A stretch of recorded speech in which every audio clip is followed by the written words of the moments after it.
Aquí comienza Movie Show.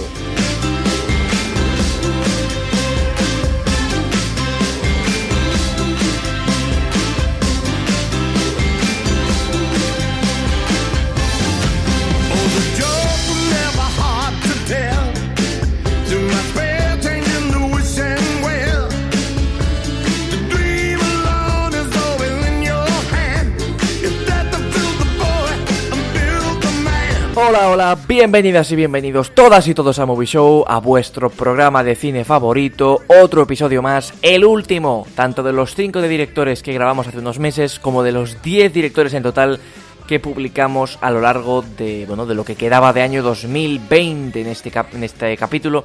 En esta ocasión es un capítulo que ya fue publicado en su día, el último director, Christopher Nolan. Ya estamos en fechas navideñas, así que felicitaros todas estas fechas. Y aquí termina la programación que hemos preparado a conciencia durante muchísimo tiempo.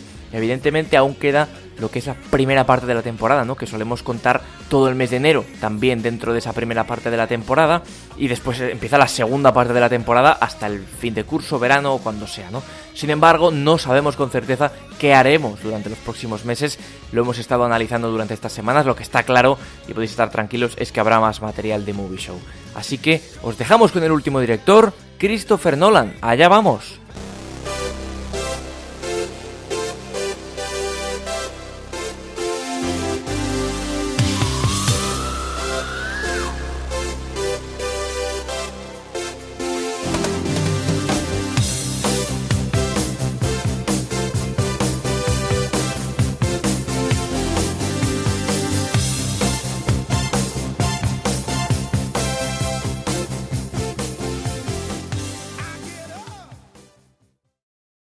Aquí comienza Christopher Nolan.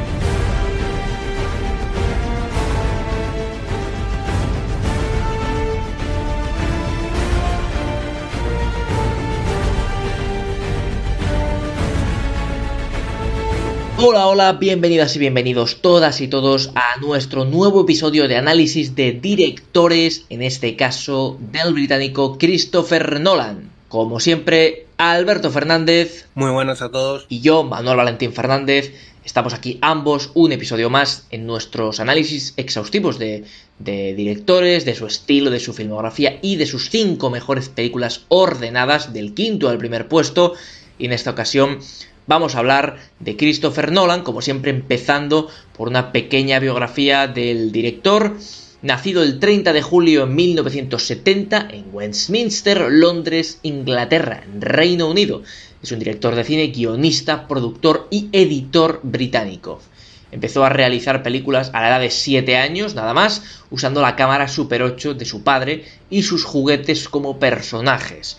Estudió literatura inglesa en la University College de Londres, mientras realizaba varios cortometrajes en una escuela de cine, y sus cortos fueron ganando importancia poco a poco en el circuito independiente hasta conseguir dirigir su primer largometraje, Following, de 70 minutos, en 1998, que fue realizado mientras estudiaba y motivo por el cual varios de sus compañeros son los que aparecen en el film. El éxito le llegó muy rápido. Con 30 años estrenaría ya Memento, que le daría el reconocimiento mundial definitivo en todos los sentidos. Esta es una de sus películas más conocidas, ¿no? Por así decirlo. Su esposa, Emma Thomas, casados en el 97, es productora de cine y su hermano pequeño, Jonathan Nolan, es guionista. Ya lo tenía todo hecho, ¿no? La familia entera ya al completo. Sí. Christopher ha realizado varios de sus proyectos con ellos. De hecho, Memento está basada en una historia de su hermano. A partir de la dirección de Insomnia en 2002, le llegó una oferta de Warner Bros. Para dirigir el conocido reboot de Batman. lo cual hace que ya salte a la fama por completo y confirmarse como uno de los directores más importantes del planeta. Eso es, el estilo de cine de Nolan ha sido comentado, alabado, criticado de todas las formas desde que saltó a la fama. Apuesta por guiones normalmente bastante complejos, muy enrevesados, las líneas temporales son muy arriesgadas, no son estructuradas linealmente, y no precisamente porque estén hechas por capítulos o en desorden, como comentamos de Quentin Tarantino, sino porque tienen mucho que ver con el tiempo como concepto. Bueno, vamos a ir comentando uno a uno. Sus temas, los más importantes, son temas psicológicos, la memoria en Memento, los sueños en Inception. Sus personajes siempre destacan por ser grises o muy humanos, y destaca porque se suelen encontrar en situaciones muy extremas, sufridoras. Se utilizan muchos silencios con estos personajes, etc. También explica, esto siempre ha sido muy comentado, muy claramente a la audiencia las cuestiones de la trama. Siempre se para a explicarle al espectador qué es exactamente lo que está pasando para que esté al tanto. Igual a veces demasiado, ¿no? Igual a veces demasiado, sí. Una de las técnicas clave de sus películas es la edición de flashback y montaje paralelo. Sus películas tienen un sonido espectacular, solo hay que irse a Interstellar, la banda sonora es increíble, ¿no? Uh-huh. Y muy buenos efectos especiales. Sí es verdad que intenta usarlos solo cuando es estrictamente necesario, ¿no? No es alguien que abuse de ellos. Y bueno, sus películas abarcan la ciencia ficción y la acción en todos sus sentidos. Como muchos otros directores, apuesta por actores de confianza, como son Cillian Murphy, Tom Hardy, Michael Caine. Son los más relevantes en sus películas. Sus colaboraciones también con Hans Zimmer son una seña de identidad indiscutible. Hombre. Como hemos dicho, de lo mejor que puedes encontrar. Sí, una película de Nolan sin Zimmer o sin Cillian Murphy o sin Michael Caine ya, o sin Tom Hardy ya no es lo mismo, ¿eh? Tiene que estar ahí todo el equipo. Bueno, yo creo que se suele considerar a las películas de Nolan como películas blockbusters, pero como blockbusters sofisticados, ¿no? Como blockbusters a respetar. En muchas ocasiones, lamentablemente, los blockbusters no se respetan, las películas de acción, de superhéroes, etcétera, injustamente, en otras ocasiones justamente, pero normalmente es injusto, ¿no? Y en este caso se le suele respetar ya de entrada, ¿no? Abarca la ciencia ficción y la acción con mucha entereza y tratando temas también muy serios. Su filmografía, bueno, pues haber nacido en el 70, es una persona relativamente joven, todavía muy joven, con años de carrera esperemos por delante, tiene una filmografía bastante, no muy densa, honestamente, pero bueno, que tiene unos títulos muy importantes. Ya hemos dicho que arranca con Following en el 98 y con Memento en el 2000, que ya recibe un par de nominaciones a los Oscars, con Insomnia en el año 2002, un remake de una película sueca protagonizada por Stellan Skarsgård. El remake está protagonizado por Al Pacino y Robin Williams. Y posteriormente Batman Begins en el año 2005, nominada a un Oscar en la categoría de Mejor Fotografía. Posteriormente dirige The Prestige, El Truco Final en el año 2006 y The Dark Knight, El Caballero Oscuro, la segunda entrega, ¿no?, de la trilogía que había iniciado con Batman Begins, en el año 2008. Esta película recibe 8 nominaciones a los Oscars, consigue 2, mejor edición de sonido y mejor actor de reparto para Heath Ledger. Algo novedoso, ¿no? Que des nominaciones a una película de superhéroes. Brutal. Inception, Origen, en el año 2010, otras 8 nominaciones, consigue 4 Oscars. Y por último cierra su trilogía de Batman con The Dark Knight Rises. En España fue titulada El Caballero Oscuro, la leyenda renace, en el año 2012. Interstellar, 2014, un Oscar de 5, y Dunkerque en 2017, 3 Oscars de 8 a los que fue nominada. Y la última película en estrenarse es Tenet. Como decimos, es un cineasta pues muy joven, ¿no? Pero ya en sus títulos podemos ver una gran cantidad de nominaciones, ¿no?, en sus películas, a Oscars, etcétera. Y también varios premios, ¿no? Películas muy importantes, películas con presupuestos muy serios, películas de propiedades muy serias, ¿no? Como Batman. Y siempre, pues como digo, con estas colaboraciones, ¿no? Las bandas sonoras de Hans Zimmer. El sonido que tienen sus películas, los efectos visuales que tienen sus películas son señas de identidad, ¿no?, de calidad, realmente. Como digo, sus películas suelen ser como muy grisáceas también en textura, son películas que se oscuras. Sí, son películas... Bueno, tienen una iluminación diferente, oscura, tonos fríos, ¿no? Exacto, eso es, tonos fríos sobre todo. Uh-huh. Es como muy grisáceo todo. Pero bueno, en líneas generales es un director que a nivel visual y sonoro y bueno, como digo, visual, artístico, pues ha sido muy considerado, ¿no? También muy destacable, yo creo que en esto de sus colaboraciones con actores y con su compositor favorito, etcétera, también su colaboración con Warner Bros., con el estudio, ¿no? Porque ya hemos mencionado a Jonathan Nolan, su hermano que es guionista, a Emma Thomas, su mujer, que es productora de sus películas, pero es que Warner Bros. Es un estudio que apuesta por él continuamente. Es un estudio, Warner Bros., que pone el dinero en la mesa a Nolan y Nolan hace lo que quiere porque confían en él y él sabe que va a tener una película que va a atraer a la gente a las salas, ¿no? Y es muy difícil conseguir eso hoy en día. Tarantino es un director que consigue que su nombre atraiga a las salas a la gente, pero muy pocos directores actuales, directores como Wes Anderson, Denis Villeneuve, Edgar Wright, Damien Chazelle, ¿no? Que podríamos citar, Paul Thomas Anderson, se me ocurren muchos, pero así directores entre los 60, los 50, 40 y pico años, son directores, bueno, incluso 30 y pico en el caso de Damien Chazelle, son directores que tienen también películas que no han funcionado en taquilla, ¿no? Y en este caso Nolan siempre suele funcionar en taquilla, que es algo muy muy interesante. Desde El Caballero Oscuro, ¿no? Uh-huh. Que cogió una popularidad muy grande y todo lo que sale con su nombre es motivo de éxito. Exacto. Bueno, pues mencionado su pequeña historia no personal, su pequeño estilo, su pequeña filmografía, ya vamos directamente a lo grande, al grueso del capítulo, a analizar sus 5 mejores películas. Es interesante, ¿no? Ordenar las películas de Nolan es interesante y cuesta. La verdad es que a mí personalmente me cuesta. Pero vamos a arrancar en el 5º puesto con una película estrenada en 2017, con Dunkirk, con Dunkerque.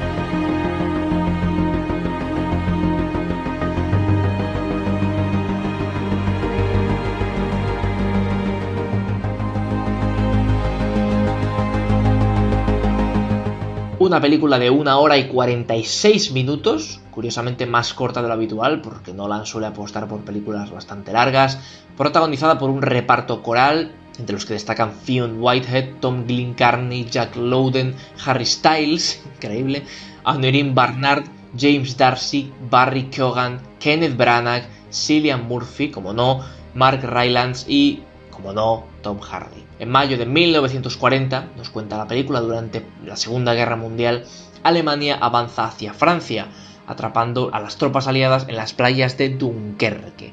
Historia real, por supuesto. Bajo protección aérea y terrestre de las fuerzas británicas y francesas, las tropas son evacuadas lenta y metódicamente de la playa, utilizando cualquier embarcación militar o civil disponible. De esta operación dependen las vidas de más de 300.000 personas. Bueno, en lo técnico yo creo que esta es una de las películas más raras de Nolan, ¿no? Por así decirlo. Porque nos encontramos con muchos personajes que viven diferentes historias, ¿no? Uh-huh. Estos puntos de vista cada uno es diferente. Se supone que todos están en la misma zona sufriendo este ataque por parte de las tropas alemanas y está retirada hacia Londres, pero sí es verdad que está todo muy descolocado, es un montaje desordenado, con poco guión, porque hay muy poco guión, sí. Los personajes no hablan mucho, es todo visual y sonoro, es una experiencia eso, visual y sonora, pero no vas a ver guión, no hay una historia, una trama principal grande, ¿sabes? Dentro de lo que te está contando. Eso es lo que tú dices, o sea, pone a los personajes en la acción y es su punto de vista. Es una experiencia de la guerra. Hay otras la música, ¿no? Y las situaciones que te están transmitiendo todo el rato un agobio, una ansiedad, ¿no? Eso es, sí. Utiliza Nolan siempre una técnica, bueno, Nolan no, pero pide siempre en sus películas, ¿no?, que utilice Zimmer y el departamento no solo de música, sino también de sonido y demás, pues que utilicen como unos crescendos, ¿no?, que siempre pues hacen que la tensión vaya acrecentándose, ¿no?, nunca mejor dicho. Y volvemos a verlo con esta banda sonora muy intensa. Una gran dirección de fotografía también de Hoyte van Hoytema, la verdad es que es de sus mejores trabajos. El montaje desordenado, como tú dices, que cuesta un poco a veces seguir, porque realmente cuesta seguir, porque no es que sea un montaje desordenado, sino que tú estás viendo una escena y automáticamente estás viendo otra escena que ya ha ocurrido antes y no lo sabes hasta el final, ¿no? Es que empieza muy desordenado todo, cuesta ubicarse en qué está pasando. Eso es, es un los personajes tampoco te dan ideas de qué es lo que está pasando, porque apenas tienen líneas de guión. Exacto. O no se conoce. De lo más extraño que ha hecho, yo diría. También yo creo que está bien. A ver, yo esta película he de decir que me gustó más en el cine que en el revisionado. En el cine esta película fue un espectáculo. Por mucho que sí es cierto que no me gustó en exceso, pero dije, bueno, esto es un espectáculo. Tanto visual como sonoro es tremendo, ¿no? Luego ya, fijándome un poquito más en casa, ya uno la ve con otros ojos y no me convence del todo, pero bueno, la película me gusta en líneas generales. Creo que falta profundidad en los personajes, pero al fin y al cabo es necesario porque la experiencia es de guerra. Y el montaje desordenado que nos provoca un poco de molestia quizá en algunos momentos, yo creo que también tiene que ver con la tensión. Creo que también el no saber muy bien qué está pasando, no saber muy bien cómo hacer el puzzle, también tiene que ver con una directriz que quiere Nolan transmitir al espectador, ¿no? La experiencia de guerra, brutal. Hay otras películas, sí, 1917, muy, ¿no?, bien. Que... La música, es que es eso, es que el sonido de esta película es lo que hace que toda esta película funcione, yo creo. Eso es. La ansiedad que tienen los personajes, ¿no? Estás de repente en una escena y te pasan a otra que está ocurriendo otra cosa y eso yo creo que a veces te saca de la escena. También es muy interesante algo que a mí me sorprende, ¿no? Cuando no me doy cuenta de estas cosas o la gente no se da cuenta. Yo normalmente pues me suelo dar cuenta, pero a veces se me escapa, ¿no? Los cambios de aspecto de la imagen. Una vez que ya la revisioné y me fijé en detalle, la verdad es que llama muchísimo la atención. Como la pantalla cambia de aspecto continuamente. Bueno, no continuamente, pero hay unos cuantos minutos de metraje, bastantes, que la pantalla cambia, que la pantalla no es una pantalla completa y que aparecen unas bandas, ¿no?, negras arriba y abajo. El aspecto de proporción de la imagen cambia y llama muchísimo la atención. A mí personalmente no me molesta en exceso porque me acostumbro rápido, pero sí es verdad que cada vez que cambia dices, ¡ah! Ha cambiado, lo he notado, es raro. ¿Por qué ha cambiado, no? Bueno, pues al parecer el presupuesto, aunque era bastante alto, no daba para cubrir todo en IMAX, en esa tecnología tan brutal, ¿no? Y en ese caso, pues bueno, pues tuvieron que hacer economía de estilo ahí, y bueno, pues el aspecto es distinto, ¿no? Pero bueno, es simplemente una curiosidad, tampoco es algo básico en la película, pero sí que se nota y es interesante. ¿Algo más que comentar de Dunkerque? Yo creo que no, ya hemos dicho. Bueno, pues dicho esto, pasamos al cuarto puesto de las mejores películas de Christopher Nolan. Estrenada en 2006, nos vamos con The Prestige, el truco final, El Prestigio.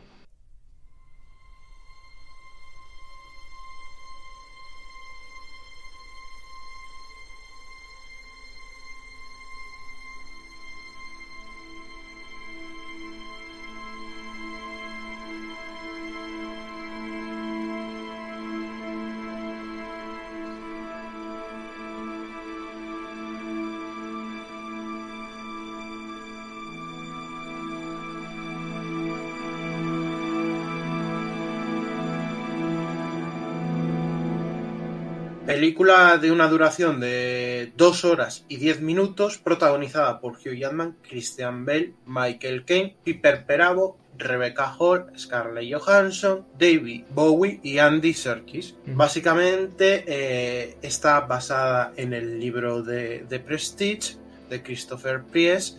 Narra la historia de dos magos ilusionistas del siglo XIX, Alfred Borden y Rupert Anger, que se enfrentan en una intensa batalla por ser el mejor, tratando ya no solo de superar a su rival, sino de destruyéndolo.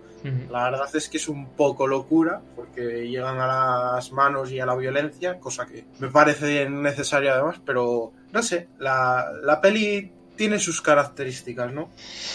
Mucha gente se puede haber sorprendido cuando has mencionado a David Bowie en el reparto, pero sí, efectivamente David Bowie tiene un papel, además de un gran cantante, era actor, no salía en muchas películas, pero bueno, en algunas apareció y aquí interpreta a Tesla.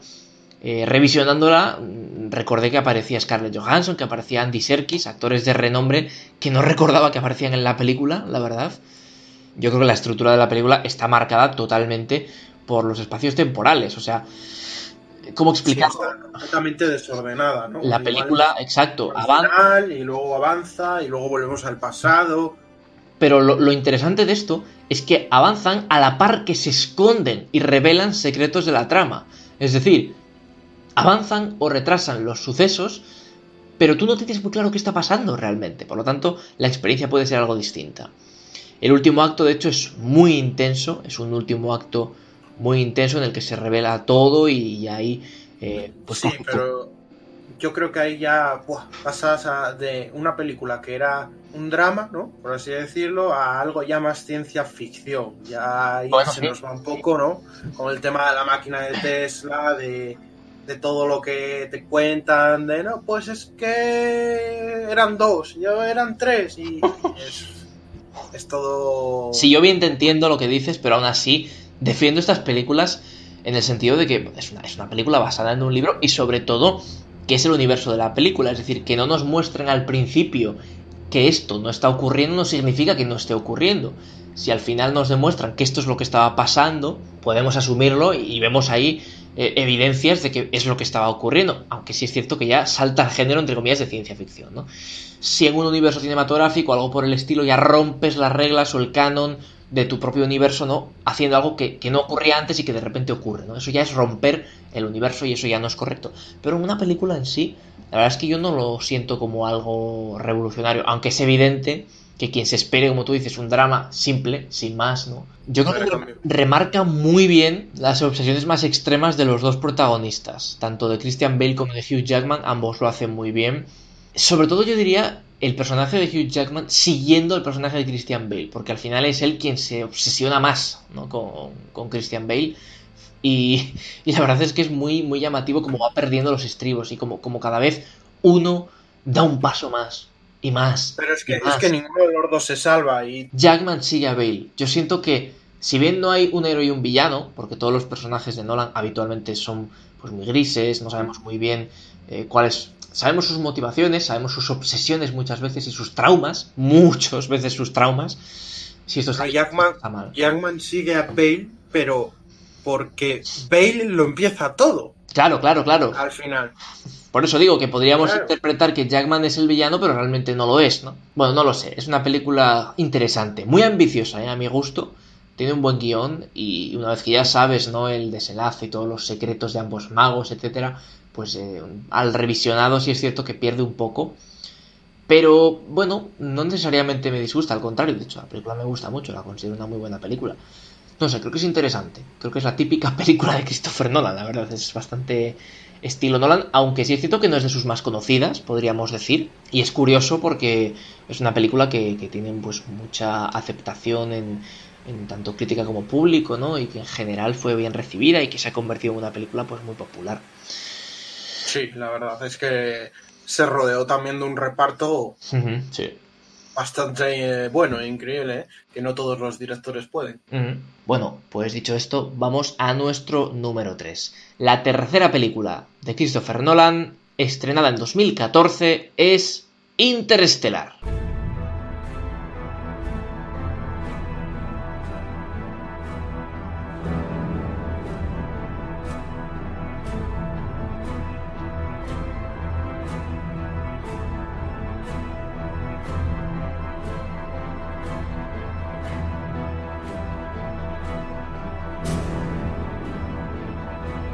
Una película de 2 horas y 49 minutos protagonizada por Matthew McConaughey, por Anne Hathaway, Jessica Chastain, Michael Caine, Mackenzie Foy, Ellen Burstyn y John Lithgow.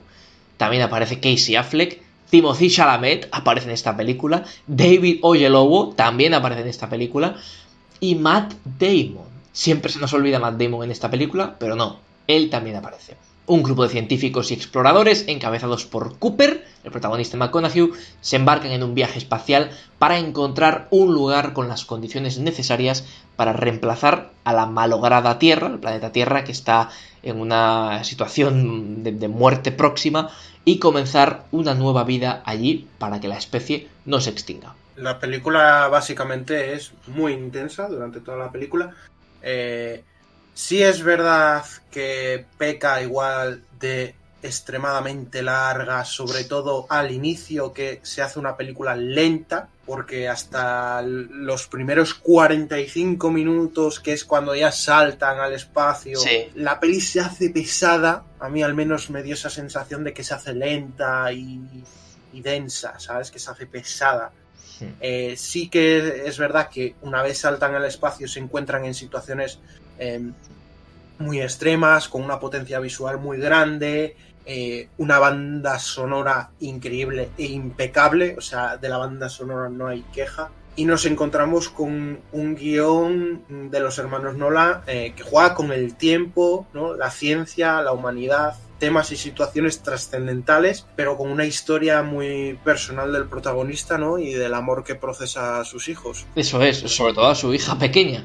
Lo más así llamativo es eso, ¿no? Que estamos tratando los conceptos de tiempo, de ciencia, el concepto de tiempo, el concepto de gravedad, el concepto de relatividad, la humanidad, a dónde vamos, quiénes son aquellos seres, ¿no? Que de repente conectan con nosotros, cómo volvemos atrás, cómo vamos hacia adelante. Temas y situaciones, como has dicho, trascendentales completamente, el sentido de la vida prácticamente, ¿no? Y en realidad, Sí, yo, la película es sobre el protagonista y su hija. Eso es lo más llamativo. sí, se nos va en algunos momentos, ¿no? Por ejemplo, ya cuando lo de la habitación y demás, que era él, tal, uf. Ahí ya se va un poco la pelota, ya creo que ahí ya te has pasado, no sé, se les va un poco, pero sí es verdad que es una película que es eso, que igual tiene un inicio un poco lento y luego ya pasas a algo más estándar, más movido, más dinámico. Volvemos a que pues, vuelve a estar rodeado de un reparto increíble, ¿no? La película vuelve a estar con unos actores, con un Matthew McConaughey increíble, yo creo, ¿no? Sí. Es eso, es una película que es compleja, que igual no es para todo el mundo, porque igual te hace pensar demasiado, que te supone cuestiones, ¿no? Pues eso, de a dónde va la humanidad, qué va a pasar con nosotros. Y cuestiones también muy emotivas, ¿eh? Las Exacto. escenas del paso del tiempo son muy emotivas, la verdad. Claro, de cómo vemos, ¿no? Cómo Ujú. él hace una promesa, ¿no? A su hija de que volverá y ve que se le está complicando esa promesa, que no todo era como le habían contado, pues Sí, te intenta eso, te intenta englobar muchos temas, ¿no? En una sola película. Mucha gente tiene en esta película, ¿no? Por así decirlo, su película favorita, sí. porque tiene una gran base de fans. Y sí he visto que hay gente que le gustaría ver una siguiente parte, que creo que Hola. no, que eso sería un error. Creo que está bien como queda, ¿no? Sí es difícil igual de entender un poco el final, es un poco complejo. Bueno, hombre. Pero yo creo que es una gran película, o sea, que es una película con un gran guión, o sea, de los mejores guiones, yo creo que hay. Y que tiene una merecida crítica, igual no se llevó todos los premios que se debería haber llevado, pero bueno. Ya, sí es cierto que no fue nominada a mejor película, ¿no? Con lo cual es bastante chocante. Pero sí es cierto lo que tú dices, ¿no? Que muchísima gente la tiene mucho aprecio. Y la he visto muchísimas veces, 4 o 5. La última vez que la he visto, la verdad, me ha gustado más que otras veces. Pero aún así siempre me gusta más o menos parecido. Nunca me ha parecido increíble de 10, pero sí que creo que efectivamente es una muy buena película, que se puede hacer larga y compleja para quien espere una película espacial, pero bueno, yo cito una película más reciente, Ad Astra, muchísimo más introspectiva, ¿no? Y muchísimo más lenta, o una película muchísimo más antigua como 2001, una odisea en el espacio, un clásico absoluto del cine que es extremadamente lenta y extremadamente compleja. O sea que dentro de lo que cabe, si bien es cierto que esta película de temática espacial es compleja, es lenta y es intensa, hay otras que lo son bastante más. ¿Mejores? Pues no lo sé, eso habría que discutirlo. Pasamos al número 2, a la segunda mejor película de Christopher Nolan. Un poquito anterior a Interstellar, del año 2010. Inception Origen.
la dimensión de la ciudad en la que están, esas míticas escenas. Que también pueden marear, ¿eh? Ya, bueno, sí.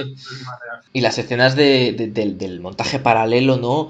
De la habitación en movimiento, la nieve, bueno, un montón, ¿no? Y por supuesto la propia furgoneta cayendo al agua, aquella furgoneta que está cayendo al agua durante tanto tiempo, ¿no? Son muchas escenas bastante intensas, bastante fuertes, pero que a mí personalmente me resultan pues muy interesantes, ¿no? Considerada una excelente película, con muchísimos adeptos, a mí me parece muy buena. Sí que es cierto que yo quizá preferiría Interestelar, ¿eh? Pero bueno, la hemos colocado en segundo puesto y como digo, pues muy interesante a nivel visual. Yo creo que a nivel visual y sonoro, ¿no? Esos sonidos, ¡bam! Esos golpes, ¿no? Sí, no, está claro que el sonido es algo que controla muy bien. Sí, sí. Y que en todas sus películas es impecable, no hay duda de ello. En ese sentido yo creo que es bastante destacable.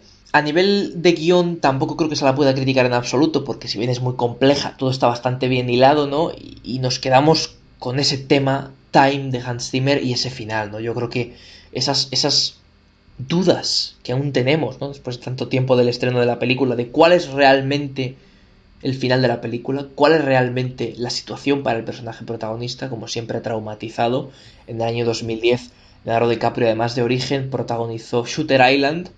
Le iban los dramas existenciales sí. con traumas familiares al pobre DiCaprio.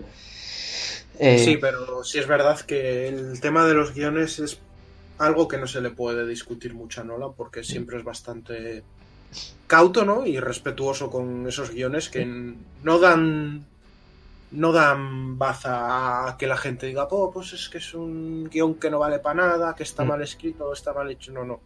Es algo que cuida bastante. Sí, pero siempre están esas críticas de es que es demasiado pretencioso o quizás sobre todo complejo, es sí. que es no complejo sino pretencioso. Complejo evidentemente lo es, pero bueno, eso no es criticable, ¿no? Pero sí pretencioso y sobre todo en el aspecto de las explicaciones, ¿no? Es demasiado, expone mucho, ¿no? Y tanta exposición en ocasiones no es positiva, ¿no? Sí es cierto que no lo hace durante toda la película, o sea, no se nota, pero que cuando lo hace sí es cierto que dices, aquí, este es el momento en el cual le ha dicho a su hermano, oye, vamos a escribir aquí una explicación, para que la gente lo entienda. Bueno, pues Inception, Origen, una película también recomendable de Nolan, que como decimos, pues quizá es su película, con permiso de la primera, ¿no? Más conocida o más querida, ¿no? Junto a Interstellar también, ¿no? Que realmente son sus películas, pues, estandarte, ¿no? Vamos con las menciones honoríficas. La filmografía de Nolan es tan chiquitita que vamos a mencionar simplemente Memento del año 2000. Yo no sé si tienes algo que decir de Memento. A mí personalmente, yo podría estar muy pocos minutos hablando de esta película porque creo que es la única película que no le he cogido el gustillo. No digo de Nolan, digo de cualquier clásico del cine. Una película difícil. Hay clásicos del cine que me gustan más o otros que me gustan menos. Algunos que entiendo mejor, otros que entiendo peor. Pero yo Memento no la he disfrutado nunca. Es una película también muy querida, que tiene un montón de fans, que le dio la fama. Es difícil. Pero difícil se queda corto. Yo aquí, honestamente, ya sí que me pierdo. Y de verdad, no sé, será mi culpa, pero es una película que no recomendaría, honestamente. Y tiene muchos fans, pero no sé, Memento no me gusta. Y la considero una buena película, no se me malinterprete. Pero nunca me ha gustado, nunca me ha llamado la atención, nunca me ha cautivado, sería la palabra quizá adecuada. No sé si tú tienes el mismo pensamiento o te es gusta. una película que tampoco nunca me ha llamado la atención, la verdad es, no veo que sea una mala película, pero sí es una película que no es para todo el mundo, yo creo. No, para nada. Y Tenet, la otra mención honorífica, ¿no?, que tenemos que hacer. Su última película hasta la fecha. Bueno, vamos a pasar al número 1. Como nos ha ocurrido en episodios anteriores, un director que ha dirigido varias películas similares o dentro de una franquicia o dentro de una saga, pues es complicado, ¿no? A veces escoger una entre ellas y excluir a las demás. Es que si no, probablemente los 3 primeros puestos, o por lo menos 2, seguramente los 3 de los 5 que tenemos aquí escogidos, ¿no?, pues serían de esta saga, de esta trilogía. Y eso evidentemente pues es injusto, ¿no? Entonces hemos escogido simplemente una película, pero vamos a comentar también un poco por encima lo que son las otras dos. Hablamos, por supuesto, de su número 1 indiscutible en el año 2008, The Dark Knight, El Caballero Oscuro.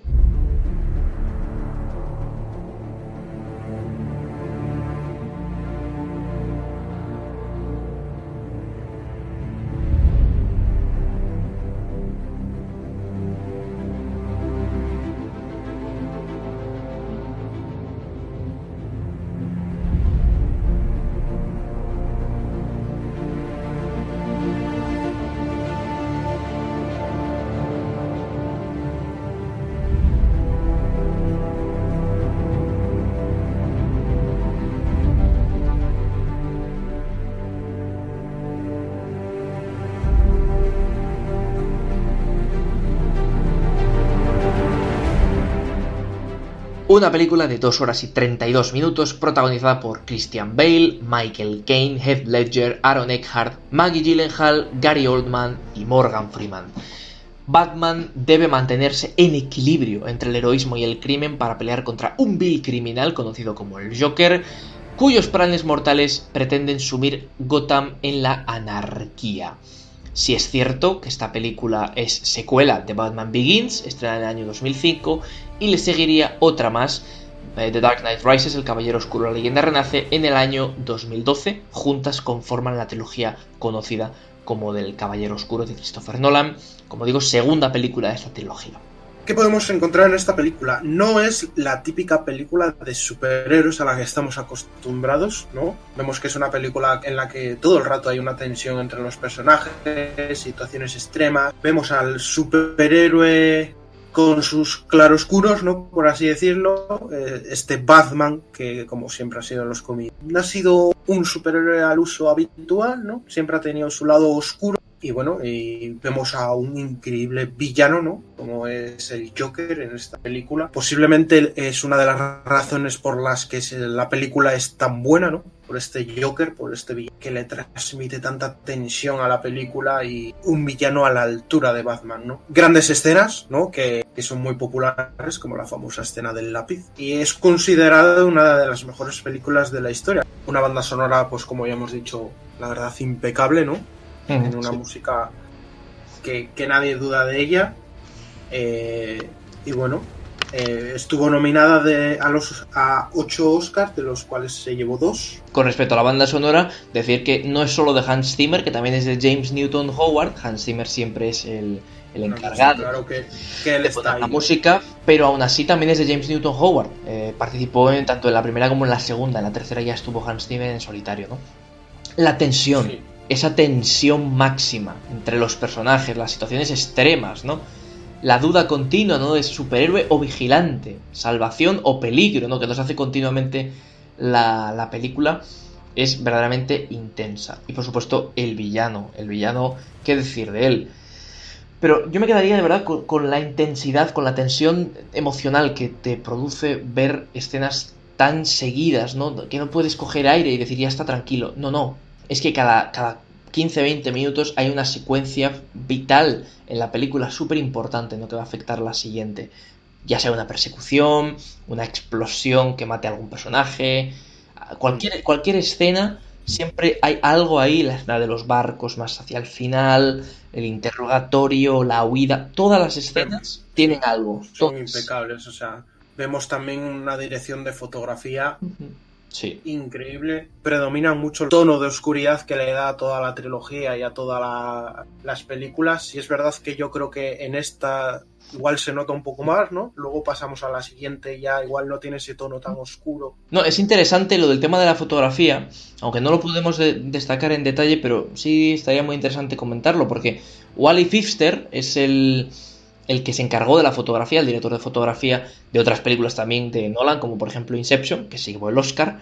Y es interesante cómo cambia tanto el estilo, ¿no? De Batman Begins, un estilo tan sepia, tan marrón, tan diferente a lo que es El Caballero Oscuro y El Caballero Oscuro, la Leyenda Renace, que son dos películas mucho más similares en tonos, fotografía, ¿no?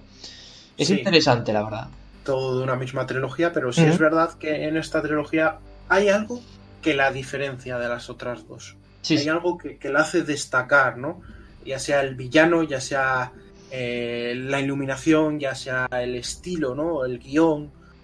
Pero sí es verdad que esta destaca por encima de las otras dos. Apareció en más listas de las 10 mejores de todos los críticos. Es que apareció en 287 listas, más que cualquier otra película de 2008, salvo Wall-E, que es una obra maestra también, ¿no? De Disney Pixar. Y como tú bien has dicho también, hizo historia a nivel de premios, porque se llevó 2 Oscars de 8 a los que optaba. Heath Ledger fue uno de los 2 que ganó el Oscar un año después de fallecido por su papel como Joker, ¿no? Muy joven, el pobre hombre. Y es interesante, ¿no? Pues es la película de superhéroes que más Oscars ha conseguido hasta que llegó Black Panther 10 años después, que consiguió 3. De hecho, es muy interesante decir que debido a que la Academia la ignoró en la categoría de mejor película para nominar películas como The Reader, que no está mal, pero en fin, se amplió el número de candidatas. Antes solo eran 5. siempre fueron 5, desde el año 27 hasta el 2008. A partir del 2009 se amplió para que pudiese llegarse a 10. Normalmente no se llega a 10, se suele quedar en 8 o 9 nominadas. Aclamación universal. Yo no conozco a nadie, no he visto nunca una reseña negativa de esta película, la verdad.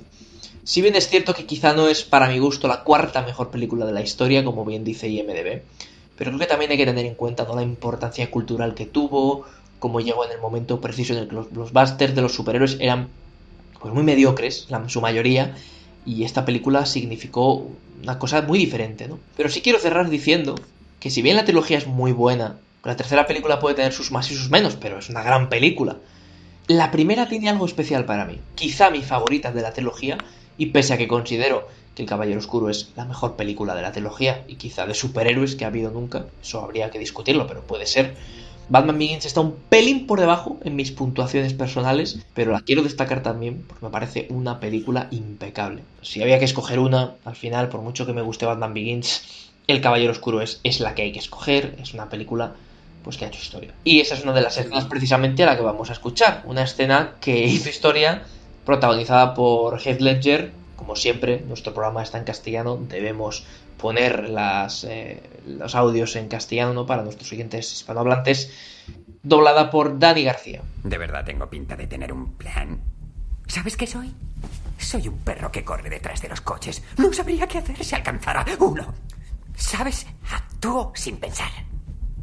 La mafia tiene planes. Los polis tienen planes. Gordon tiene planes. Ellos maquinan. Maquinan para controlar sus pequeños mundos. Yo no maquino.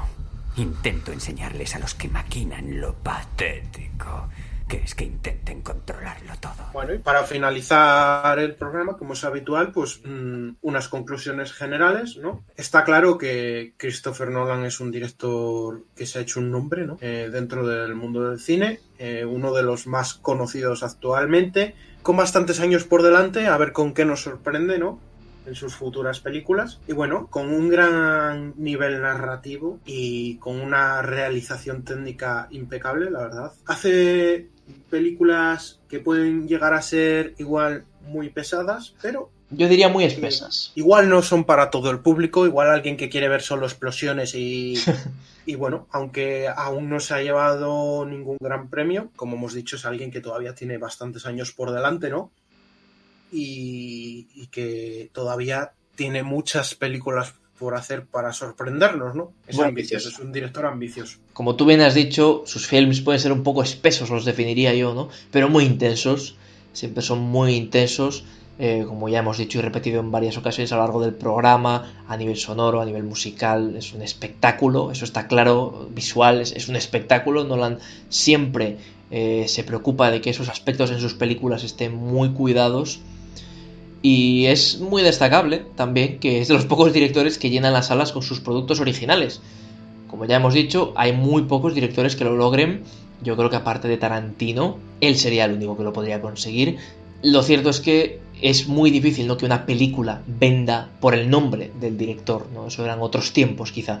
Bueno, pues este señor lo consigue indudablemente. Por eso sus películas son éxitos taquilleros, algunas más, otras menos, pero en líneas generales son éxitos de taquilla, indiscutibles, y también éxitos de público. Por lo tanto, hay que considerarle, yo creo, como uno de los mejores directores de su generación. Alberto Fernández. Pues un placer, como siempre. Y yo, Manuel Valentín Fernández. Aquí cerramos por el momento nuestros análisis de directores, pero no descartéis que haya más episodios, porque la verdad nos gusta hacer esto. Esperemos que hayáis disfrutado de los mismos y hasta la próxima. Adiós. Adiós.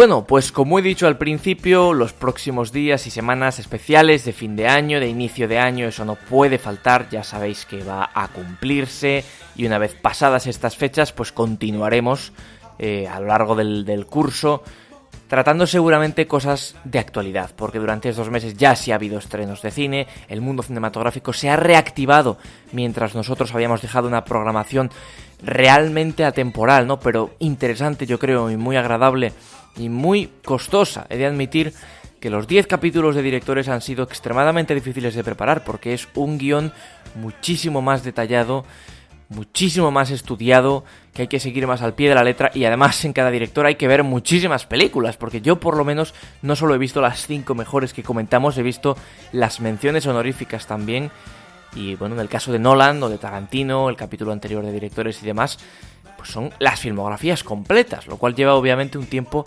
pues bastante importante, ¿no? Pero bueno, yo encantado de tener que hacerlo. Por lo tanto, aunque seguir analizando directores es pues un placer, es muy difícil, lleva mucho tiempo, entonces lógicamente habrá que medirlo muy bien, y lo más posible es que todo lo ocurrido en el cine en octubre, noviembre, este mes de diciembre, ¿no? Que está habiendo estrenos importantes, pues que podamos tratarlo todo seguido, semana tras semana en enero, hasta ponernos al día, ¿no? Bueno, no lo sé. Lo cierto es que pronto lo sabréis. Lo importante es ahora disfrutar del fin de este 2020 tan peculiar, voy a decir, y disfrutar también con nuestros capítulos de resumen del año y de inicio del año, que ya sabéis que hay 2, el concierto de las mejores bandas sonoras del 2020 y el calendario de estrenos de 2021, que va a ser un año, este sí, tremendo. Ya sabéis que podéis seguirnos en Twitter @MovieShowFM, y también en iVoox y en YouTube con el nombre de nuestro programa, Movie Show. Y gracias por estar ahí. Hasta el próximo episodio. ¡Adiós!